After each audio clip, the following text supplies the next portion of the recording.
team. Just a reminder, please mute yourself if you are not speaking.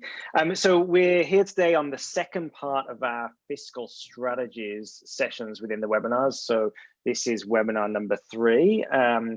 And today we're going to be focusing on the second part of our fiscal strategies. As you can see on the agenda here, we are going to be talking about solutions to address the needs, as well as strategies to increase revenue. So, as we think about what we covered in the last, not last week, 2 weeks ago's webinar, the second webinar, where we talked about fiscal mapping and fiscal modeling, we're transitioning now to what do you do with that information? How do you, make more efficient use of the resources you have, but also gather more resources? So just to ground us in where we are, if we move on, just to show you where we are in the webinar series, just a quick reminder. So this is Fiscal Strategies Part 2. After this, we take a break for a few weeks and then come back on March 3rd with our 4th webinar, where we'll be talking about governance and shared leadership strategies before bringing it all together on March 17th.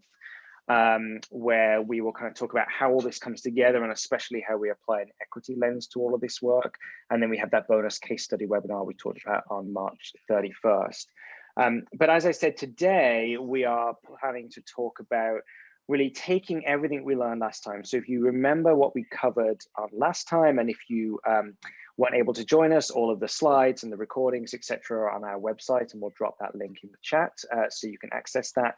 But we really did that understanding of fiscal mapping and analysis to understand what revenue exists in your state or community and what the parameters are around those revenue streams, around those funding streams, and then also the fiscal modeling to answer the question of how much does it cost to do everything you want to do.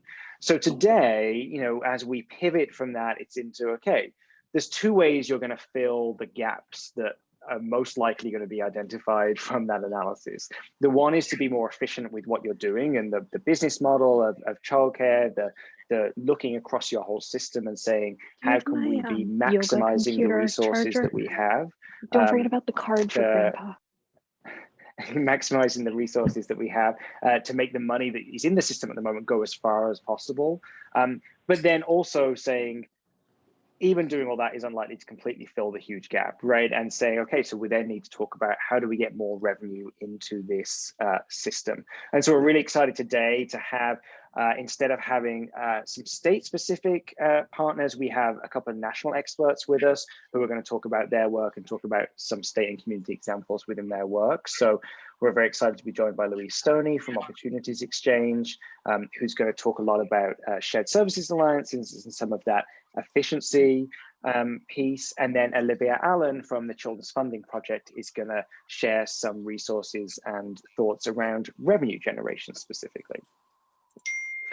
And so before we get into it, we always like to start with a reminder of where we are in terms of our frame and our comprehensive frame. So we're still very much here in the fiscal cog. We've done the mapping and modeling, and now we're talking about revenue generation, really squarely in that fiscal cog before we move into the equity and governance pieces.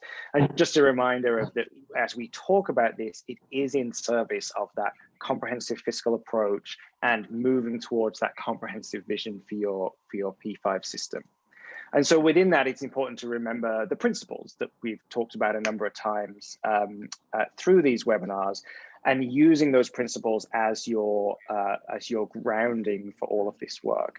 And especially as we start thinking about revenue and the trade-offs that are inherent in any conversation about revenue, having these principles becomes really important, so that when you think about what revenue stream are you going to look at as an additional revenue stream, is that a revenue stream that is aligned with these principles? And when you think about your current revenue, that number 4 on this list of using public resources wisely and efficiently, very much is clear in there. If we are talking about increasing public resources, we need to make sure that the public resources we have are efficient, are being used efficiently and aligned with the goals and the vision for your overall system. So as we go through today and go through the different pieces of content today, just bear that in mind, thinking about, as you think about what you'd move forward from this work, thinking about,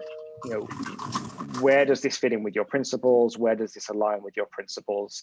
And where are you making changes to your current system to further those principles?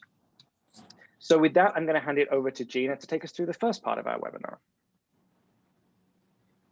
Hi, everyone. Great to see many of your faces again. This is Gina Capito, partnering with Simon in the Prenatal to 5 Fiscal Strategies work. And as Simon mentioned, I'm going to start us off with of those two elements, the idea of how you implement and build solutions to address needs, really understanding and acknowledging that there's many answers to problems and challenges that you're facing and how funding is administrated and how programs are ran. And there's some solutions that are out there to address those needs, along with seeking additional funds, because we know that we have significantly underfunded services and structures to support those services, of course, across our states and communities. Before we jump into content and before I turn it over to Louise, I wanted to do a quick poll. And so the poll itself is here up on the slide. Casey is going to launch the poll for you all to take a minute and answer this question. If you don't have on your platform the ability to do the poll in Zoom, though, feel free to go ahead and put it in the chat. This idea of which of these strategies, some of which you could categorize as the idea of solutions to trying to address some of the problems around how things are funded in early care and education and maternal and child health, and maybe solutions to some of those problems, which ones have you implemented? I'll pause for a second, give everybody a second to do the poll.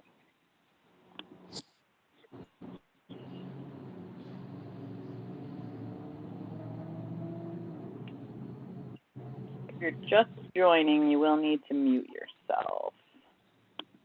We are in meeting format, which makes us more interactive, but then oftentimes we don't realize that we're not muted when we join the meeting. So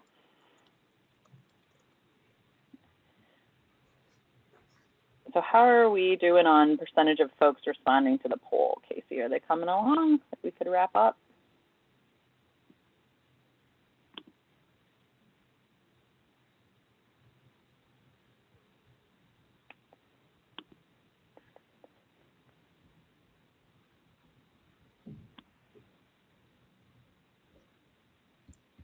Yeah, Gina, so the poll results are now up. So looking across this, hopefully people can see them. About 67% say they've done quality grants for incentives, same for contracted grants. So they're both very popular. Early Head Start childcare partnerships, over 50% of people do that. Shared service alliances, 38%. So a lot, quality support's pretty high up at 62%. So certainly a lot of things touched on here. Networks, community hubs, business operations supports, all a bit lower, which it's good that we're going to talk about some of those things today then. Thanks. Okay, so what this activity kind of bears out for all of us as we then move to thinking about these solutions and hearkening back to what Simon mentioned about the principles is that in reality, that these strategies are not new. And in many instances, you as a state or community are working on one or more of these strategies in how you're trying to support programs in the implementation of their services, how they administer funds, how they access public funds. There's a variety of things that you're doing that are on this list.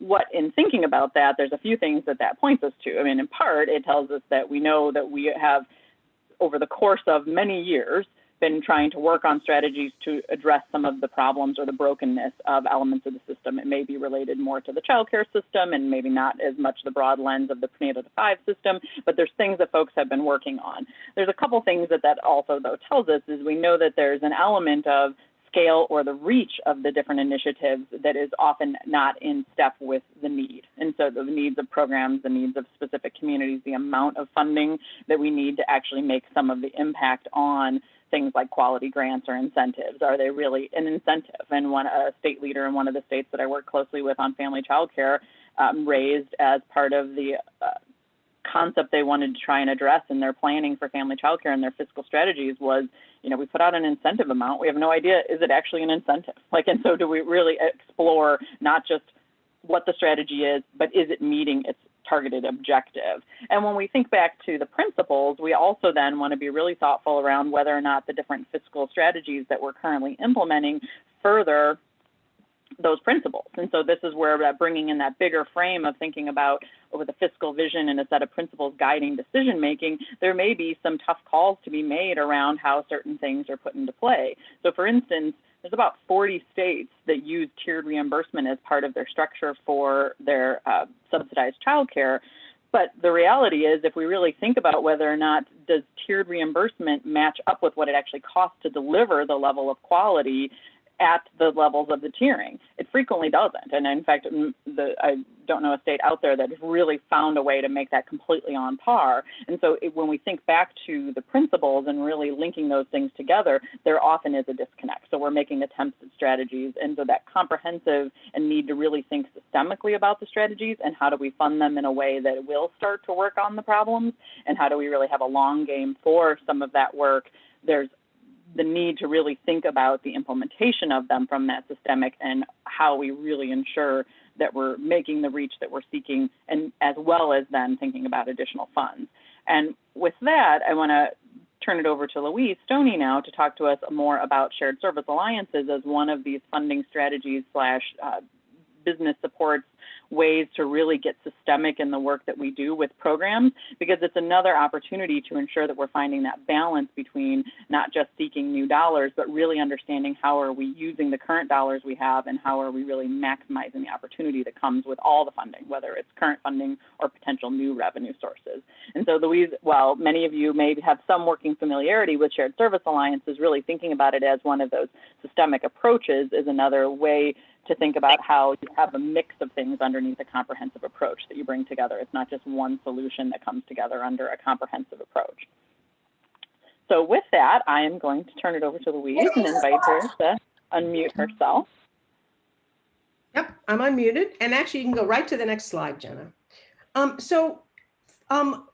When you responded to the poll, what you saw was shared services listed under a list of initiatives. And I totally get it that many of you think about shared services as an initiative. We think about shared services as a framework. And I would actually argue that every single one of the things you're trying to accomplish could be accomplished with a shared service lens. So hopefully by the end of my presentation, you'll begin to think of shared services as an approach that you could wrap around a lot of different things. And really, from our perspective at Opportunities Exchange, it's rooted in our core values. We think the most important thing always is to ask why. Why are we doing this? And this is why we do this work. We believe that every director deserves an administrative team. We think that every teacher deserves pedagogical leadership. And we think that every child deserves a reflective teacher. Next slide. The sad truth is that that doesn't happen in most childcare programs in the United States because you have one individual who's responsible for everything. If you look at the top here, this is our formula for success. Pedagogical leadership plus business leadership is high quality. And you see under here the definition of what each one of these things means. But the reality is that in a majority of childcare programs in the United States, you have one individual who's responsible for all of that. A completely impossible job. And God forbid that person is a family childcare provider. That means they're not just the director responsible for all of that. They're also the teacher. They might be the janitor, the cook, the family support worker, the everything. So the bottom line is it's achieving these ends is really, really impossible without fundamentally rethinking the business model that we've all taken for granted. Next slide. So that's really what shared services is about, is challenging that assumption. And the most important thing that I want you to remember from this slide is what's here in the red. The network hub becomes part of the solution. It's not about training. It's not about technical assistance. It's about really thinking, what jobs can we scale? And how do we actually scale those things and lift them off the shoulders of the providers so that they can actually focus on teaching and learning? And there's not one right answer to this. What you see in the pale green are all the different types of things that can be scaled and that shared service alliances can scale. There's not one right answer, but the bottom line is the goal is for those things to be scaled, to be lifted off the shoulder of the provider so that the hub actually gets in the boat and rows with them towards success. Next slide. The root of our work from the financial side is this thing called the iron triangle, right? And basically, when you think about revenue, it's one thing to think about revenue intellectually and to run the kinds of cost models that Jenna and Simon and I, we've all worked on. But underneath those is an assumption that a program is actually operating as effective businesses. And we know that many programs are not. And what does that mean? It means that you have to be full. Every seat, every space, every day, that you have to be collecting every dollar in full and on time every day, and that your revenues have to cover your costs. That means, so we spend a lot of time right there on this issue of the tuition revenue, but honestly, these full enrollment and full fee collection matter just as much to the bottom line. So what we're trying to do in shared services space is really keep a laser focus on this iron triangle so that we're maximizing the revenue coming into a program, and we're helping them to spend that revenue in ways that has the biggest impact on children and families. Next slide. Now, let me show you a real life example, because it's one thing to talk in theory. I want to show you what this actually looks like from a real life perspective. And this is actual data from a faith-based program that joined a shared service alliance. And when they joined the alliance, so what the hub did was to run their personnel budget. How are you spending your money on personnel? And what you see is that when they joined the alliance, they were only spending 48% of their personnel budget in classroom on teachers. So the bottom line was, if they wanted to raise teacher wages, they had to not only increase revenue, they had to increase the percentage of revenue that went to those teachers. And what you see is that within 1 year, they were able to make a dramatic shift in how much money they shifted into teachers. Next slide. Let's talk about how they did that. So what did they do? So the first thing they did was to join a shared service alliance, and they fully implemented and automated CCMS, which stands for Child Care Management System. They got automated. They used technology. They leveraged the business leadership from the alliance to streamline admin staff. So they weren't paying for staff on site when they could purchase that service from the alliance at a much lower cost. And they weren't paying for staff on site to manage paper that could be streamlined using automation. And then they also made boosting teacher wages their priority. So whatever dollars they freed up, they shifted into teachers. So what was the result? Well, not only were they improving teacher compensation and health insurance and 401k, but look at what happened to that director. Look at that, 17 more hours a week to work with teachers in the classroom. That meant that site director was really a pedagogical leader. Those teachers had the pedagogical leadership they wanted. That director had the administrative team she needed from the Shared Services Alliance. And those kids, the results for the kids were significantly different. So they didn't need a fly-in coach to help them. They had on site every day a pedagogical leader. That's a dramatic shift. And yes, some jobs were indeed eliminated. Some staff, and we can talk more about how that works. Next slide. Okay, let's now talk about what this looks like in a family childcare home, because that's a totally different animal. And so this is a rather complicated slide, but I'm going to help you understand what it's talking about here. So first of all, let me just say that this is a very modest, purposefully I picked a very modest budget. So this is a program where the average price, the average tuition is only $600 per child. So that, that's pretty standard for middle America or the South. And it's a larger program with 12 kids. Okay, so what did this provider earn? Her net revenue 47 grand with business leadership, with shared service alliance, and 23 grand without. So look at that. That provider basically doubled her income by joining a shared service alliance. How did she do it? What happened? The management of the iron triangle. Okay, so yes, there was some difference in tuition. Let's look here first at this. That's the percentage of the tuition captured. This provider wasn't charging. She hadn't raised her rates in 10 years. She didn't really realize her rates were out of whack. So she got price coaching, right? And she was able to raise her tuition to the market, to what maximum she was allowed for market prices. So that definitely helped. But look at this vacancy rate. That was huge. This is not at all uncommon, by the way, for homes to be under enrolled. She was 25% under enrolled. After support, she got that down to 5%. And then her bad debt. She was running 10% bad debt, which by the way is pretty low for family child care. Not at all uncommon for us to see bad debt as high as 25%. So all those things together boosted her revenue significantly.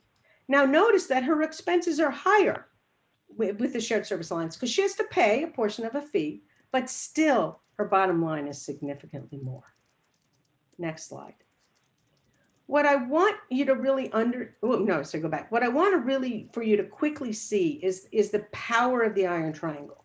So this is actually modeled on a program that only had 6 kids. And you see, again, modest income, average market price of only $600. So the maximum this provider could earn if she's full and so her vacancy rate's only 5% and she has no bad debt, 41 grand. Modest income, pretty low, but that's pretty standard. But look at what happens when she's not full. 15%, 25%. This is common practice. Look at what happens when she can't collect. Her income goes from a living wage to a poverty wage. So when we hear family child care providers earn on average only $29,000 a year, we hypothesize at Opportunities Exchange that a lot of that has to do with these factors. They're not full and they're not fully collecting their fees. Next slide. So now let me pull this back a little bit. I've been showing you individual pictures because I wanted you to understand what this looks like from a per child basis. Sorry, per provider basis. But now let's look at this from a cohort of providers. And this is a project in Georgia at Quality Care for Children. And they worked with a cohort of about 40 providers. This project happened, this happened about 2 years, it started about 2 years ago. So this is before COVID. And they actually had hard data from only about a dozen programs. So what's shocking is that these numbers are actually only from 12 programs. And the average bad debt in these programs was 52 grand per program. So that means there was over $500,000 of uncollected revenue sitting on the table when this project started. Many of the sites were not fully enrolled and none of them were using automated systems to support best practice. In less than a year, they got bad debt down to 887 per program because they have systems in place to flag problems. Enrollment grew by 34% and overall revenue increased by 24%. Now these are averages, remember, about the economist who drowned because the water was on average only 2 feet deep. Like averages can get you in trouble. So some programs had low bad debt, some had crazy high bad debt. But this gives you a sense of the tremendous impact that business support can have. And let me just underscore, the bad debt was not just from families, it was also from government. Many cases where programs are not fully collecting what they could collect from government because they're not reconciling what they're owed with what they actually got paid. They're not filling out the forms correctly. There's just a boatload of reasons why programs are not collecting what they could be collecting. Next slide. Georgia also tracked time. Time is just as important in many cases than money. And what you see here is the amount of time that these programs saved before and after automation. By the way, the Georgia program was a mix of centers and homes, mostly centers. They're now launching a big project that's going to focus specifically on homes. And so these data are really created in many ways to reflect the center experience. But what you see here is that there's not only staff time that was freed up that could be shifted into wages, but there's also time for leadership staff to spend in classrooms, as you saw in the other example. Next slide. Now, one of the other things that we're learning at Opportunities Exchange, and let me just say that everything we know that really matters, we learned in the School of Hard Knocks. One of the big things we're learning is that in the United States, most childcare programs are small businesses. They're small, privately owned, mom and pops, for-profit, they're family childcare homes, for-profit. So how they file their taxes matters a lot. Giving strategic leadership around how they file their taxes can make a big impact. And remember that for many of these providers, their earnings are pretty marginal. So many of them with strategic tax prep are eligible for the Earned Income Tax Credit, for the Affordable Care Act subsidies for affordable health insurance. So we're actually starting to realize that that's another really important space to step into. And this year we're launching a project to really help coaches around the country better understand how to help providers get ready, do record keeping, and be able to support tax prep. So I just want to put that in your brain as something to think about. Next slide. Louise, there was a quick question on Georgia. What entity served as the hub for the shared services? Quality Care for Children is a child care research and referral agency. And they're also a very large food program sponsor. And they do quality coaching for their quality rating and improvement system. I think we also, Louise, if you have, let's answer Mike's question too. Mike asked what you would say is the difference between a shared service alliance and a cooperative. Well, we found that there's no reason for a shared service alliance to actually structure themselves as a legal co-op. So a legal co-op is built on the assumption that you're sharing profits. There really aren't any profits in childcare if you're spending the money the way you should be spending it on wages and on improvements in the program. So what it's really about is shared power, shared decision-making.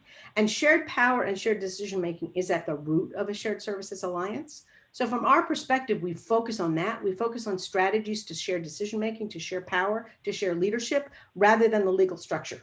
Not to say you couldn't do it as a co-op. We're totally open. There's a wide range of legal structures one can use. We just have never seen anyone go down that road. All right, next slide. So let's bring this now to the systems level. And let me go back to very interesting. I thought it was really interesting, Jenna and Simon, when you guys talked about your principles, because hey, hello, here they are here. We really constantly bring ourselves back to the why. Why are we doing this? What's the goal? And so for us, these three buckets are big benchmarks for us: addressing inequity, improving compensation, stabilizing businesses. This is a way we keep ourselves honest. Is our change getting to these things? This is really what needs to change. And as you see to the right bullets that we constantly say to ourselves, here are things that we want to do to keep ourselves on track. I have to say, of all the work I've done, I can get into the weeds of policy wonkness. Shared services has kept me so honest in terms of, am I really focusing on what matters? And am I really focusing on that North Star? Next slide. Now let's talk about what this actually looks like, though, for those of you who are the wonks like me. So this is a slide that we created for one of our clients. Actually, it's not too hard to figure out that client was California. Basically, this is a vision for building. In this particular case, it's a hub, a shared service alliance that's focused only on family childcare. And what you see in the teal bar is those are all the things that could be scaled under the hub. Right under that, you see that many organizations can serve as the network hub. So there's no one right answer, right? So crafting an RFP that says, oh, we're open to funding a wide range of organizations, but these are the services we want you to scale. And then the ultimate goal, and this is something that has to happen incrementally, but the ultimate goal is then the government agencies that right now have to go one by one to each one of these providers for accountability goes to the hub for accountability. So there's a collective accountability to these public entities that is led by the hub, pulling data, support, information, maximizing automation from the individual providers. And so part of the strategy is to understand this is where we're going, and then to start building the structures that allow this hub to collectively report to all these agencies on behalf of the participating providers. And you're seeing an example that is homes, but there's no reason why you can't do this with centers, with a mix of both centers and homes. Next slide. This vision also can work for families. So here's another slide that we created for this same client, talking about how a shared services framework can help families. And what you see on the left is all the crazy steps that families have to go through in California right now to apply for subsidy for each individual child, right? And they have to repeat it if multiple children. Whereas if you had a shared services alliance, that family could go to one place to apply for both money and a slot. They could go to one place to find spaces for multiple children in multiple locations, right? Because you could have multiple locations all under one hub. So the point is, this system building at the provider level not only makes sense for the providers, but it also makes sense for families. Next slide. So now let me just end with a couple of crucial things. So as I said to you before, everything I know that matters, I learned in the School of Hard Knocks. This is one of them.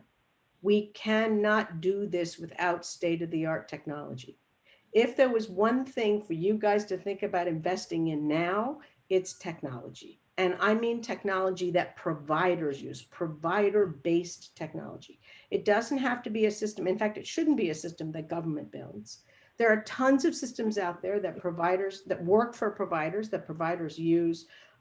Smart Care, Easy Care, Wonder School, Pro Care, Alliance Core, there's a bunch of them. And one of the things that we're doing at Opportunities Exchange is really working with those vendors to understand what their tools do, to make sure that their tools are working for government, and to create strategies for providers to be able to purchase them, for technical assistance folks to understand how to link their support to this technology, so that the technology becomes yet another tool in our toolkit. Next slide. And this is kind of the final summary slide. So if I were going to summarize for you all the things you ought to think about in terms of shared services and policy, this is kind of like my takeaway. So first of all, you want to think about your funding streams, and you want to make sure that those funding streams support scaled ECE. So, and many of these things are things you're already working on and already thinking about, you know, and by the way, these are not exhaustive, these are examples. So rates based on cost, right? Reimbursement based on enrollment, slot contracts. And by the way, slot contracts with a network. You can negotiate a contract with a network hub on behalf of participating sites. So rather than having to negotiate a contract with each individual site. Again, thinking about scaled accountability. You saw that picture in California. How do we really make sure that we're streamlining accountability by maximizing automation and allowing these third-party hubs to be able to submit the paperwork on behalf of the participating sites? Also, how do we really help those hubs get in the boat and row with their providers so they themselves are funded for the coaching and TA rather than having a coach fly in from an outside system? Data systems, right? And many of you have heard me really harping on this a lot and writing about this a lot. If COVID has taught us anything, it's that we absolutely have to have real-time supply and demand data. And as you build these systems, as you work on automation, you're going to create the capacity to get that real-time supply and demand data. It's pretty exciting, actually, what's possible now with technology. And so some of the things we're working on right now are really helping folks to link these provider-based automated systems to the CCR&Rs, to the subsidy, to the licensing, to the QRIS. And then lastly, and this really speaks to where I would frame when you said, are you funding shared service alliances? To me, the real issue is, are you funding innovation? Shared services startup, could also be technology projects, business support, Those are all things that really feed into shared service alliances. So really saying, how do we use opportunities? And right now you got a huge opportunity with the new COVID money to really think about supporting innovation. So that's, my quick spiel, stuff to think about. I'm happy now to answer any questions that you might have. Thanks so much, Louise. I am actually going to suggest, and I'm going to put one for you in the chat as well to reflect a little on how this model can be used to support home visiting and family support programs. But at this point, I'm going to turn it to Simon to introduce some of the revenue generation strategies. So do keep putting things in the chat for Louise, because Louise is great at responding to things in the chat too. Thanks, Gina, and thanks, Louise. So yeah, so now we're going to turn to talking about how do you grow the pot? How do you increase the pot? And so, as you think about this, if we move to the next slide, as we think about what you're doing to increase revenue, some kind of key again, grounding things to underlie that. If you're thinking about how you're going to access new revenue streams, it's really important that they are both sufficient and sustainable. When you think back to the principles, one of the principles being, that you're providing enough revenue to cover the true cost of these services, that gets to the sufficient piece. The sustainable piece, is really important that, for the long-term systems change that we've been talking about, that's really needed on this, providers, communities really need that understanding that the money is going to continue to be there year after year. One-time infusions of money can be really helpful for things like startup costs. Maybe they can fund the startup of something or developing a pilot, but you need some sustainable, sufficient funding streams in the long term for that systems change. The other big thing is not being afraid to kind of ask for what you need. One of the things we've talked a lot about is setting that big vision, right? And being clear about looking at the data from the mapping and the modeling analysis and saying, this is the gap that exists right now, and this is how much money we need. And yes, that's a large number, but that's why this large number is worth it. That's why this large number is a real number. You've done your innovations, your efficiencies with everything you can do, but there's still a gap.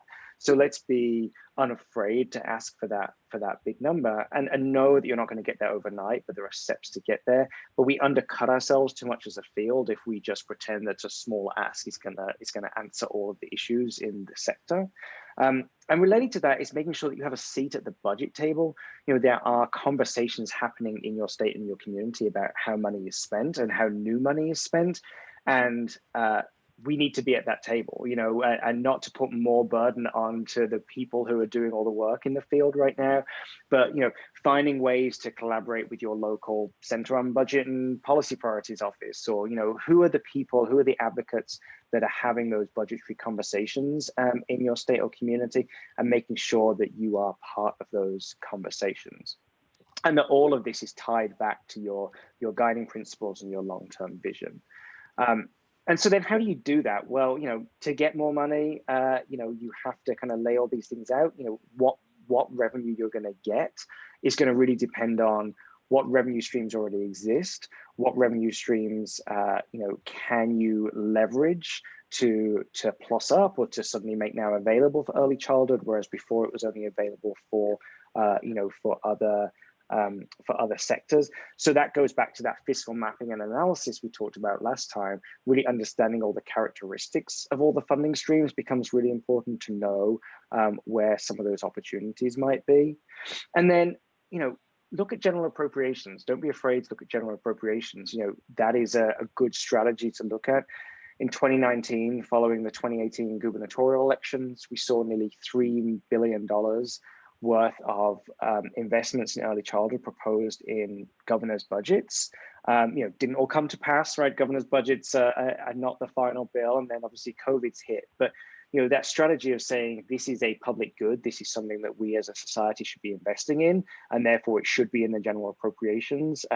There is a lot of merit to doing that, and if you've got the data to prove why this is a benefit to children and families and the economy and all of that good data that's out there, using that is important.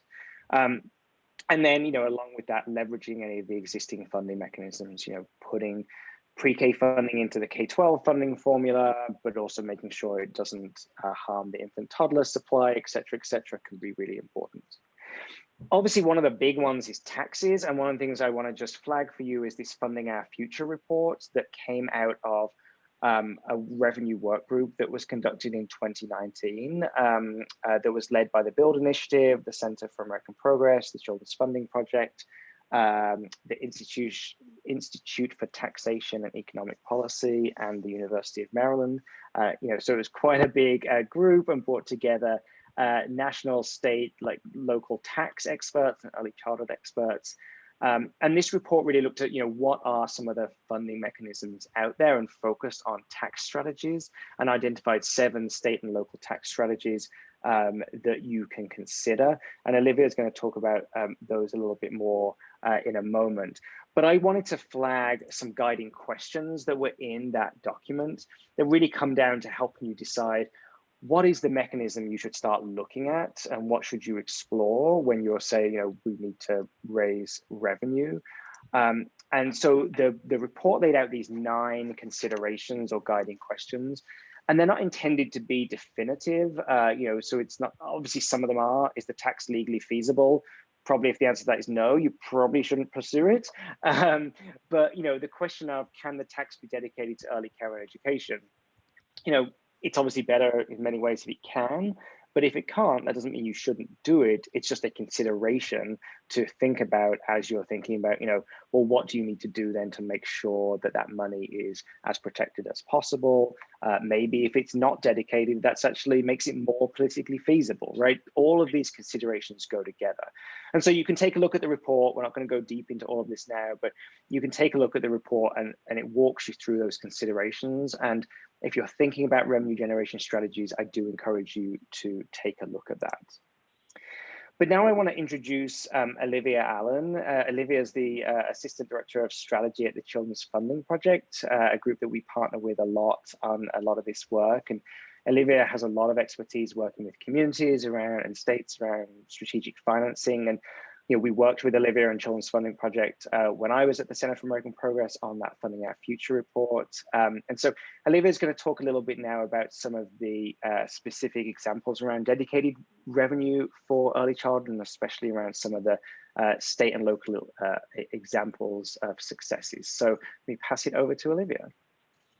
Thanks, Simon. And we can probably go ahead to the next slide. Hi, everyone. I'm Olivia Allen, and I'm at the Children's Funding Project. And I'll just quickly say that we are created to help communities close equity and opportunity gaps for children and youth through strategic financing. And a big chunk of that work is this revenue generation, particularly for early childhood, and many of the steps that lead up to it and come after it, but that's what I'll be covering today. Next slide. So we were just hearing from Louise about the Iron Triangle as a tool for making sure that providers can be stable and sustainable and maximize the funding they have for viability to keep slots and grow slots. But as Simon mentioned, it's a really big price tag that we have right now on fully funded early childhood systems. And we're quite far away from that, but we have the voter support that we need to get there. That's at least what we're seeing from polls and communities across the country. So how can we harness and use that voter support to close the gap between where we are right now and that big price tag on a fully funded early childhood system? Next slide. So there's a lot of different potential revenue options and funding mechanisms. Simon was just mentioning a couple of them, and I think most people are most familiar with the budget process and budget advocacy, be it in your city or your county, your state, or even at the federal level.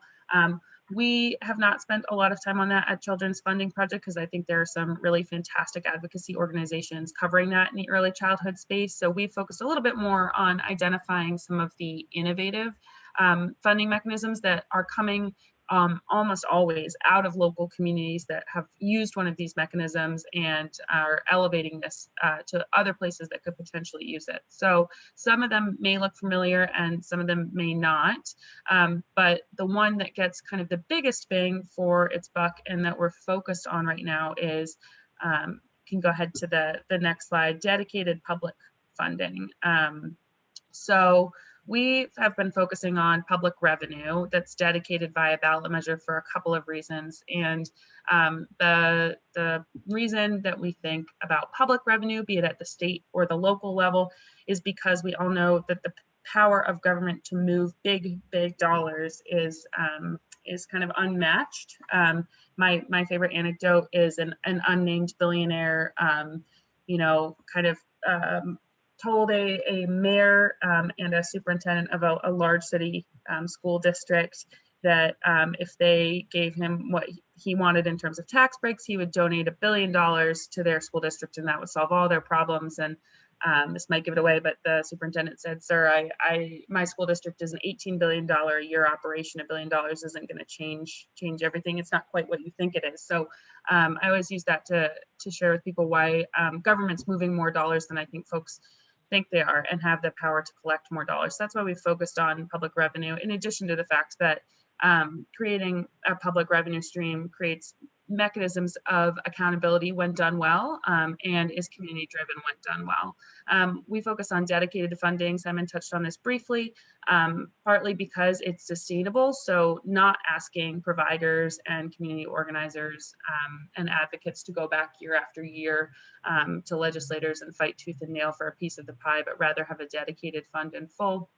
And then we focus on ballot measures specifically because it's a way for community organizers, parents, and providers to create plans and make asks for revenue and dedicated funding, and harness the current public support and support of voters to get this through the legislature without having to rely on legislators using their political power.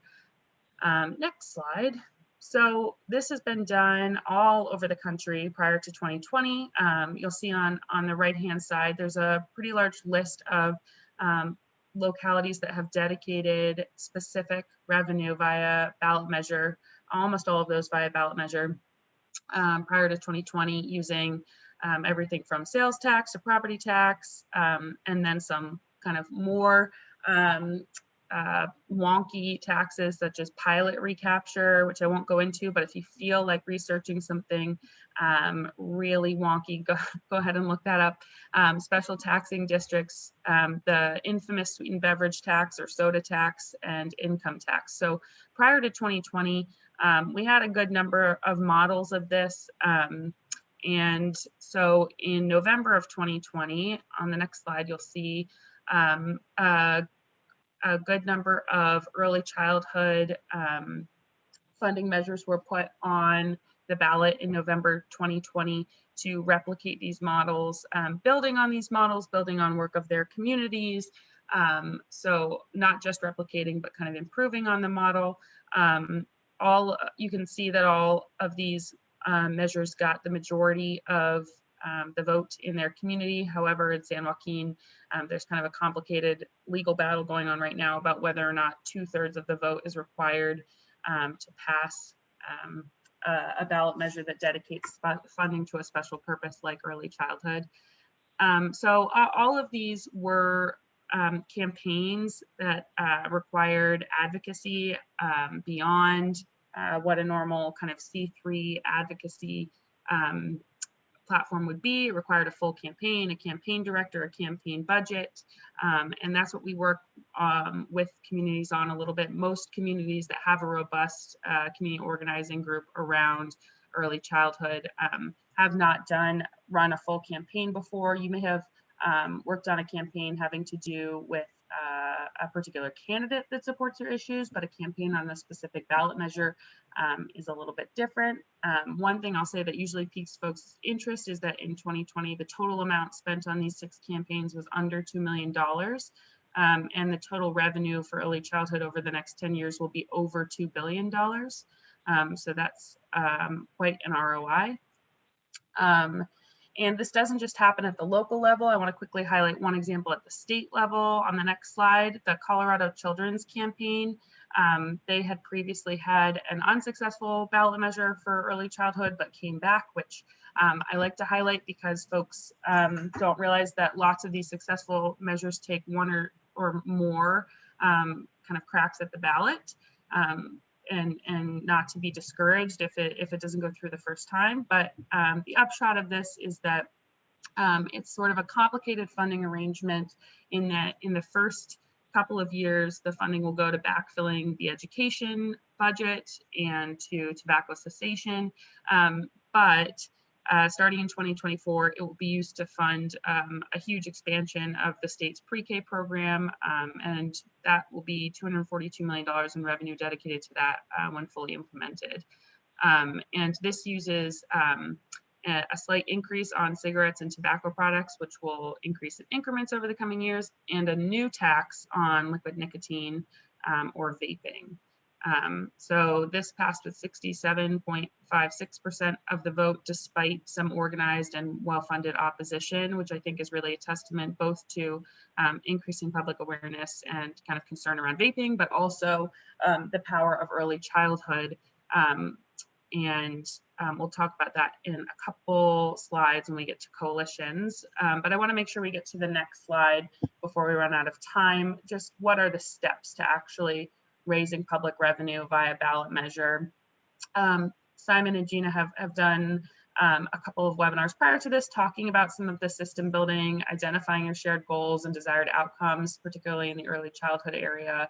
And the principles that they've discussed. How do you kind of start to build a system around principles and a shared agenda around those? And then I think the last webinar was on quantifying the gap. So when we say that, we mean when you've done fiscal mapping, cost modeling, needs analysis, and you've figured out what you currently are investing in early childhood and what you need total, what's the gap between those two numbers? And then the kind of new place we're starting at today is selecting a revenue mechanism. And as Simon mentioned, that paper from Funding Our Futures is a great tool, particularly at the state level. It has a good chunk of appendices in the back that will tell you whether or not different revenue mechanisms are even legally feasible in your state, so you know which ones you could theoretically propose. And then building a coalition, securing ballot placement, and running a winning campaign is really at CFP. We this year created a 501c4 Children's Funding Accelerator to help communities do kind of that back half of the more political part of this effort. Gina, we can probably skip over the next couple of slides to the Multnomah County slide.